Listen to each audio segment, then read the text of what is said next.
আমার এই ছেলেটা নিয়ে আমি অনেক দিন যাবৎ কষ্ট করতেছি, আর 4-5 মাস ধরে আমি অনেক কষ্ট করতেছি। ওর চিকিৎসা করতে করতে আমার এখন আর কিছু নাই।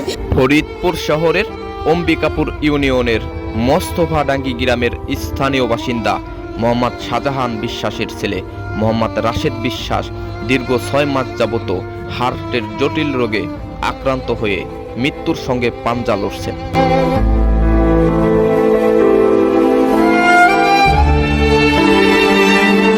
জানা গিয়েছে এক সময় সুস্থ ও পরিশ্রমী এই মানুষটি এখন মৃত্যুর সঙ্গে পাঞ্জা লড়ছেন। জীবন বাঁচানোর আশায় ফরিদপুরবাসীর কাছে সাহায্য চেয়েছেন। মোহাম্মদ রাশেদ বিশ্বাসের মা রেজিয়া বেগম জানান, গত 6 মাস ধরে তাদের ছেলের চিকিৎসার পেছনে ইতিমধ্যে 4 থেকে 5 লক্ষ টাকা খরচ হয়েছে।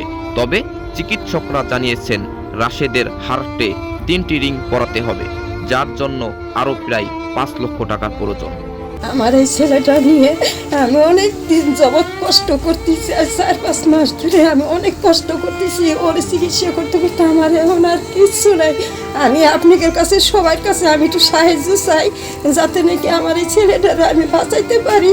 আমার এই ছেলেটার জীবন ভিক্ষা চাই আপনাদের সবার কাছে। আপনারা সবাই একটু হাত বাড়াই দিলে আমি একটু আমার এই ছেলেটারে আমি একটু বাঁচাইতে পারি।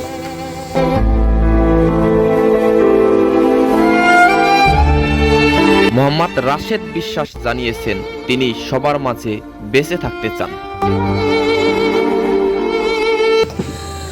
আমি কাটার কাজ করি, সম্ভবত ময়লা নাকের ভিতর দিয়ে, মুখের ভিতর দিয়ে ময়লা যায়, আমার এই অবস্থা। ও মানে আপনি আগে সুস্থ ছিলেন? যে আমি সম্পূর্ণ সুস্থ ছিলাম। আমার কোনো আর্থিক অবস্থা নাই, আমার ছোট ছোট 2 বাচ্চা। আমার এই পিঠা টুক ছাড়া আমার আর কিছু নাই। আমি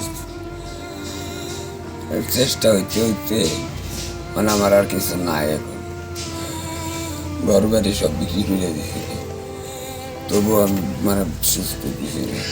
আমি ফরিদপুরবাসীর কাছে আমি একটা আর্থিক অবস্থা হাত বাড়াই দিচ্ছি, আমি সাহায্য চাই। আমি সবার মাঝে বাঁচতে চাই, আমি আগের মতো হাইটে ছেলে বাঁচতে চাই।